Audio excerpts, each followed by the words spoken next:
नमस्कार, भारत लाइव देख रहे हैं आप। और ये रातों रात है पूरे बिहार की मीडिया इंडस्ट्री का सबसे विवादास्पद शो। अब आज की खबर की चर्चा करते हैं। आपको पता है, कल हमने जो रातों रात में खबर की चर्चा की थी, उसमें कहीं ना कहीं शहाबुद्दीन के गुजर जाने के बाद बिहार की राजनीति में एक खास वर्ग के लिए शून्यता आई है।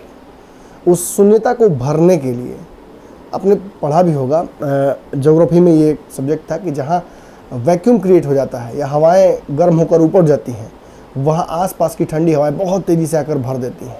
राजनीति में भी कोई स्थान खाली नहीं होता है। एक स्थान खाली होते ही उस पर कहीं ना कहीं चारों तरफ से दबाव पड़ता है और कई कंटेंडर्स सामने आ जाते हैं। अब देखिए ना, शहाबुद्दीन जो कि बिहार की राजनीतिक फ्रेम से काफ़ी दिनों से गायब थे, लेकिन जैसे ही उनका इंतकाल होता है उसके बाद सियासत बिहार की काफ़ी तेज़ हो जाती है। चारों तरफ से, यहाँ तक कि हैदराबाद तक से हवाएं बिहार की राजनीति में आकर इस शून्यता को समाप्त करने का प्रयास शुरू कर देती हैं। अब जो चर्चा हम करने वाले हैं ये थोड़ा कंट्रोवर्शियल है, इसलिए जिन लोगों का थोड़ा कोमल हृदय है राजद के प्रति, वो इस वीडियो को नहीं देखे तो अच्छा रहेगा। अगर आप देख रहे हैं तो अपने रिस्क पर देख रहे हैं। बिहार में सीमांचल और सिवान की राजनीति खास महत्व रखती है। छपरा की तरफ बढ़ जाइए या बिहार के किसी भी इलाके में चले जाइए, लगभग जो मुस्लिम डेंसिटी है, पॉपुलस, वो एक बराबर है, लेकिन सीमांचल में खास तौर पे ज़्यादा है, इसलिए आपको वहाँ असर दिख जाता है। लालू यादव लगातार इस समीकरण को साधते आए हैं। एक समय था जब ये पूरा वोट वर्ग कांग्रेस के पास था। सवर्ण और मुसलमान ये लगातार कांग्रेस को जिताते आ रहे थे, लेकिन इसमें सेंधमारी कहीं ना कहीं लालू यादव ने ही की। लालू यादव ने जब सेंधमारी की तो उन्होंने यादवों के दम पर, मुसलमानों के दम पर लगातार बिहार की सियासत को 15 साल तक अपने मुट्ठी में रखा।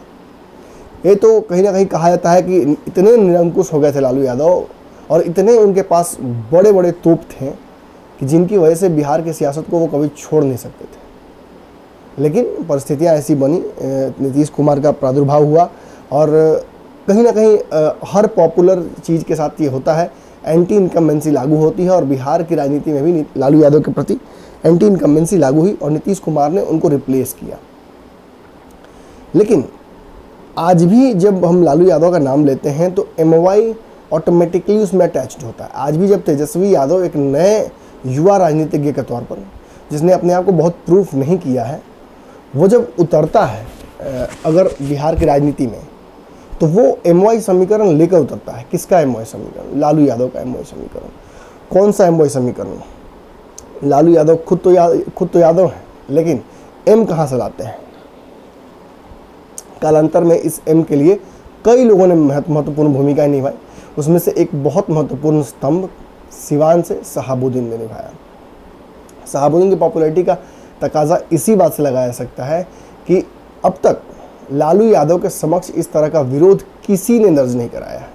यहाँ तक कि रघुवंश प्रसाद भी जब इस दुनिया से गए तो काफ़ी खफा हो गए थे, उन्होंने पार्टी को छोड़ भी दिया था, लेकिन उनके जाने के बावजूद एक जो जिस तरह का विरोध होना चाहिए था पार्टी में, वो नहीं हो पाया। लालू यादव ने उसे बहुत आसानी से कंट्रोल कर लिया जेल में रहते हुए भी। लेकिन शहाबुद्दीन के जाने के बाद जिस तरीके से उनके समर्थकों ने लालू यादव पर दबाव बनाया, तेजस्वी यादव पर दबाव बनाया, यहाँ तक कि आने वाले राजनीतिक समीकरणों को भी पूरी तरह से ध्वस्त करने की चेतावनी दे दी, ये कहीं ना कहीं एक वेकअप कॉल था। और ये इस बात का इल्म भी कराता है कि शहाबुद्दीन कोई अरे गहरे पेड़ पर बैठने वाले तोता नहीं थे, बल्कि राजा की जान रखने वाले तोता थे।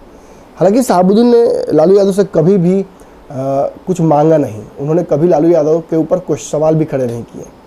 लेकिन एक कन्वर्सेशन याद पड़ता है जब जेल से सिवान में लगातार शहाबुद्दीन के आसपास के लोगों की हत्या हो रही थी, तबरेज की हत्या हुई और भी लोगों की, तो उन्होंने उनके एक कॉल रिकॉर्डिंग सामने आया था जो एक बहुत चिल्लाने वाले न्यूज़ चैनल ने उसको दिखाया था, लेकिन बात तो सही दिखाई थी। और उस कन्वर्सेशन में लालू यादव पर वो पहली बार दबाव बना रहे थे कि सिवान में जो हो रहा है उसे आप कंट्रोल कीजिए, देखिए क्या कुछ हो रहा है। याद है आपको? मतलब शहाबुद्दीन अपने लोगों के लिए खड़े रहते थे, वो जिनके साथ थे तो उनके साथ थे, असूल से हटते नहीं थे। उनके जाने के बाद बिहार की राजनीति में एक बड़ा शून्यता आता है। 14-15% का ये वोट बैंक मुंह ताकता है क्या लालू यादव जस्टिस कर पाएंगे? जिस तरीके से पिछले 48 घंटे में घटना क्रम हुआ है, उस हिसाब से एक बड़ा वर्ग तो लालू यादव के साथ खड़ा है, लेकिन एक उसमें ही उसी में से एक छोटा वर्ग जो इस सबको बड़ा नज़दीक से देख रहा है, बहुत बारीकी से देख रहा है। ख़ासतौर पे जब हिना साहब ने जब बधाई दी सभी लोगों को कि जो साथ में आए, धन्यवाद दिया सबको, तो उन्होंने लालू यादव और तेजस्वी यादव का नाम नहीं लिया। ये अपने आप में सवाल खड़े करता है। हालांकि ओसामा ने, जो शहाबुद्दीन के पुत्र हैं, उन्होंने साफ तौर पे ये बात कही कि जो भी विरोध दिखाया जा रहा है उनकी तरफ से, वो सब कुछ फर्जी है। लेकिन अक्सर ये बातें इतनी ही नहीं होती हैं। शहाबुद्दीन के समर्थक लगातार दबाव बना रहे हैं। ओवैसी ने भी मौका को देखते हुए, कहीं ना कहीं इस नज़ाकत को समझते हुए मौके की अपना फ़ायदा बिहार की राजनीति में देखना शुरू कर दिया है। आपको एक बात बता दें, ओवैसी और लालू यादव के बीच मैंने पहले बताया था आपको, एक कॉमन फैक्टर क्या है पता है आपको? आज जो बिहार में अध्यक्ष हैं ओवैसी के, वो एक ज़माने में लालू यादव के विधायक रहा करते थे। यानी कहीं ना कहीं ओवैसी ने पहले ही सेंधमारी कर रखी है राजद में। अब खबर ये आ रही है कि राजद के कई जगहों के लोग इस्तीफा दे रहे हैं, जो पार्टी से बहुत पुराने ढंग से जुड़े रहे हैं, बड़े पदों पर हैं। देखिए, कुछ लोग तो बिल्कुल ही इसे डाइल्यूट करना चाहते हैं, चाहते हैं कि जल्दी से जल्दी ये मामला समाप्त हो जाए, लेकिन ये इतना आसानी से समाप्त होने वाला है नहीं। हमारे चैनल के कमेंट बॉक्स में आप आकर देख सकते हैं, जितने, अब देखिए, जहाँ एक तरफ राजद के लोग ये दावा कर रहे हैं कि ये सारे फेक आईडीज़ हैं, वहीं इस बात का मैं दावा कर सकता हूँ कि इसमें ज़्यादातर लोग मेरे से लगातार मुखातिब होते रहते हैं। वो व्हाट्सएप के माध्यम से, मैं अपने दर्शकों से अपने के कमेंट बॉक्स में आकर चर्चा भी करता हूँ, बातचीत भी करता हूँ, तो मुझे पता है कि कौन फेक है कौन फेक नहीं है। लेकिन फिर भी जो बातें कही जा रही हैं सोशल मीडिया पर राजद की तरफ से, वो ये है कि ये जो आईडीज़ हैं इन्हें ओवैसी बनवा रहे हैं, भाजपा के लोग बनवा रहे हैं, ताकि दबाव बनाया जा सके राजद पर, फूट डाला जा सके राजद में।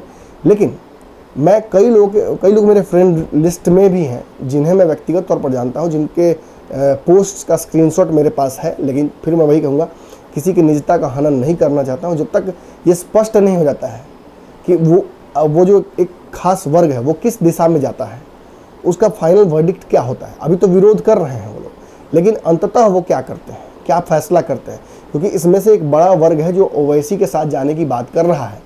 सीमांचल में जिस तरीके से लालू यादव का एक दौर था, याद कीजिएगा, जब सारे कांग्रेस के ये कोर वोट को उन्होंने अपनी तरफ ट्रांसफ़र कर लिया। सवर्ण ऑब्वियसली कांग्रेस के साथ रह गए, बाद में फिर भाजपा ने सवर्णों के ऊपर जादू कुछ करने की कोशिश की। लेकिन आज भी MY समीकरण पूरी तरह से कहा जा सकता है इसे सेफली कि लालू यादव के पास है। कालांतर में इसे नीतीश कुमार ने भी अपने पाले में करने की कोशिश की, जब भाजपा से अलग हुए, जब एनडीए टूटी 2014 में। नरेंद्र मोदी का जो चेहरा था वो कहीं ना कहीं ऐसा था कि जो एक सेकुलर समाज उसे दूरी बना रखना जाना चाहता था, तो नीतीश कुमार भी उसका हिस्सा बने और नीतीश कुमार ने उस चेहरे से अपने आप को अलग कर लिया। और फिर बिहार में सेकुलर राजनीति नीतीश कुमार की अध्याय शुरू हुआ। लेकिन आपको अच्छे से पता है कि ये बहुत लंबा चलने वाला नहीं है। आज भी नीतीश कुमार जब कोई तुष्टिकरण का काम करते हैं या अल्पसंख्यक समाज के लिए कुछ करते हैं, तो अल्पसंख्यक समाज बड़ा उसको मुस्तैदी से देखता है। वो समझ जाता है कि इसके पीछे की मंशा क्या है।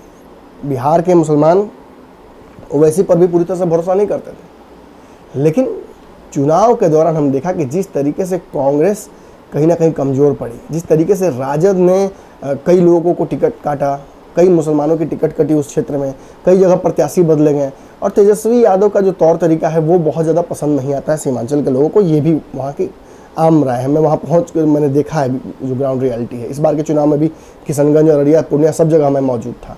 मैंने देखा कि वहाँ के लोगों के दिल में एक लोकल, एक ऐसे लीडर की छवि है जो कहीं ना कहीं वहीं का हो और उनके समाज का हो। देखिए, वहाँ के लोगों में खासा डर हमेशा बना रहता है, क्योंकि वो एक मुस्लिम बहुल इलाका है, और जिस तरीके से NRC, CAA इन सब बिलों को सामने लेकर आई केंद्र सरकार, इससे वहाँ एक डर का माहौल बना, जिसका कहीं ना कहीं राष्ट्रीय स्तर पर फ़ायदा ओवैसी ने उठाया। ओवैसी ने सामने आकर आवाज़ उठाई, बुलंद किया और आवाज़, और काफ़ी हद तक इसे इस तरह से देखा जा सकता है कि भाजपा को इस डिसीजन पर रीथिंक करने के लिए मजबूर किया। लेकिन वहीं हम देखते हैं कि CAA NRC पर एक सांकेतिक विरोध जरूर था राजद का, लेकिन कोई ऐसा खास बड़ा ऐसा कोई विरोध नहीं किया गया जिसकी वजह से ये मुस्लिम समाज कह सके कि हाँ हम आपके साथ हैं। लेकिन अब बिहार की राजनीति की बात करते हैं। बिहार में शहाबुद्दीन के समर्थक जो अब तक राजद में इसलिए थे क्योंकि उन्हें पता था कि कहीं ना कभी शहाबुद्दीन बाहर निकलेंगे, लालू यादव तो बाहर आ जाते। देखिए टाइमिंग भी बड़ा अलग सा है, इस टाइमिंग पर भी सवाल बहुत खड़े हो रहे हैं। आखिर लालू यादव का इसी वक्त निकलना, कानूनी प्रक्रियाएं भी अजीब सी होती हैं। मैं कहता हूँ कि राजनीति में कभी कोई कोइंसिडेंस नहीं होता है, लेकिन अजीब विडंबना है कि एक तरफ लालू यादव का बाहर आना, एक तरफ शहाबुद्दीन का इस तरह से चले जाना, ये सब कुछ सवाल खड़े कर रहा है। अपने अपने हिसाब से लोग कहानियाँ बना रहे हैं और उन कहानियों को सोशल मीडिया पर लगातार चिपकाया जा रहा है। लेकिन बड़ी बात यह है कि लालू यादव ने मुस्लिम समीकरण को अपने साथ हमेशा रखा। हालांकि वो समीकरण वो भी तोड़ के कहीं से लेके आए थे, लेकिन यहाँ सवाल बड़ा खड़ा होता है कि क्या ओवैसी उस समीकरण को तोड़ पाएंगे। तो देखिए कागज़ पर तो ये असंभव है, क्योंकि अगर हम सीमांचल की बात छोड़ दें तो पूरे बिहार में जो मुस्लिम जनसंख्या है वो काफ़ी डिवाइडेड है, और अगर उस पर कहीं ना कहीं काबू करने की कोशिश की जाती है तो वहाँ भी कई लोग क्षेत्र रक्षण करने के लिए तैयार हैं। जहाँ नीतीश कुमार भी इस वोट में अपना वोट बैंक खोजते हैं, लालू यादव वोट बैंक खोजते हैं, कांग्रेस खोजती है, पप्पू यादव खोजते हैं, वहीं कहीं ना कहीं ओवैसी जो कि बिहार की राजनीति में बहुत एक्टिव नहीं रहते हैं। तो इस पर भी सवाल खड़े होते हैं कि आखिर वोट देने के बाद भी वो जो विधायक हैं वो क्या कर पाएंगे। आपको पता है कुछ दिन पहले ही सीमांचल की मांग को लेकर बहुत सारी जो सारे विधायक हैं वो जाकर नीतीश कुमार से मिले थे। अब इन मुलाकातों पर भी सवाल खड़े होने लगते हैं कि आखिर ये सारा वोट, ये सारा जो जिताकर भेजा जाता है लोगों को, ये कहीं एक बार उठकर जाकर फिर कहीं ना कहीं नीतीश कुमार के साथ ना हो जाए, कल भाजपा के साथ ना हो जाए। ये एक सवाल खड़ा होता है जिसकी वजह से कहीं ना कहीं एक बड़ा यहाँ चेहरा दिखता है। चेहरा क्या दिखता है कि लालू यादव ने आज तक जो भी किया हो, लेकिन वो भाजपा के साथ कभी नहीं गए हैं, ना आने वाले समय में जाएंगे, ऐसा उन्होंने ट्विटर पर ही लिख रखा है ऊपर में। लेकिन वहीं आपको याद होगा नीतीश कुमार कई बार आ चुके हैं, जा चुके हैं, ओवैसी पर लगातार आरोप लगता रहा है कि वो भाजपा की बी टीम के तौर पर काम करते हैं। यानी इतना आसान नहीं है लालू यादव के एमवाई समीकरण में से एम को घसका लेना ओवैसी के लिए। लेकिन वहीं जहां ये आसान नहीं है, वहीं बिना प्रयास के ओवैसी बिहार की राजनीति में मौजूद नहीं है। ओवैसी बिहार की राजनीति में बहुत एक्टिव भी नहीं है। शहाबुद्दीन पर भी उन्होंने बहुत सीमित शब्दों में अपनी बात रखी थी। उन्होंने जांच की मांग की, उन्होंने उनको शेरे सिवान कहा, ये सारी बातें कही, लेकिन इसका फ़ायदा राजनीतिक तौर पर उन्हें जिस तरह से मिला उसके लिए उन्होंने कोई बहुत बड़ा काम नहीं किया था। लेकिन अब खबर आ रही है कि राजद के कई लोग इस्तीफा देना शुरू कर दिए हैं। एक और शख्स जिन्होंने हमें भेजा है अपना इस्तीफा, उनका नाम ज़रा बता देता हूँ आपको, देख लीजिए। छपरा से हैं। बिहार विधान परिषद के पूर्व उपसभापति सलीम परवेज ने सिवान के पूर्व सांसद शहाबुद्दीन की मौत को लेकर सवाल उठाया है। सलीम परवेज ने कहा कि सुप्रीम कोर्ट के जज की निगरानी में मामले की जांच होनी चाहिए।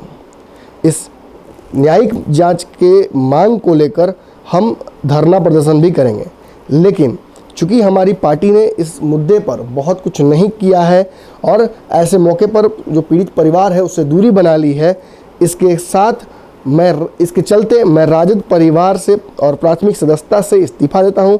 राजद के उपाध्यक्ष पद से भी मैं इस्तीफा देता हूं, और इसकी वजह सीधे तौर पर यह है कि शहाबुद्दीन साहब के साथ अन्याय किया गया लालू यादव और तेजस्वी यादव के द्वारा। देखिए फिर मैं वही कहूँगा, ये एक घटना हो सकती है, लेकिन ऐसे कई इस्तीफे सोशल मीडिया पर लगातार चल रहे हैं। ये तो हमने वेरीफाई कर दिया। अब पूरे दिन जो लगातार खबरें चल रही हैं उनको भी वेरीफाई किया जा सकता है। लगातार हमारी नज़र इन खबरों पर बनी हुई है। आपका इसमें राय बढ़ाना की ज़रूरी है। ये बताइए कि ये जो सेंधमारी की बात चल रही है बिहार की सियासत में शुरू हो गई है, मांझी भी दूर से मजा ले रहे हैं, भाजपा भी दूर दूर से खड़ी होकर मजा ले रही है।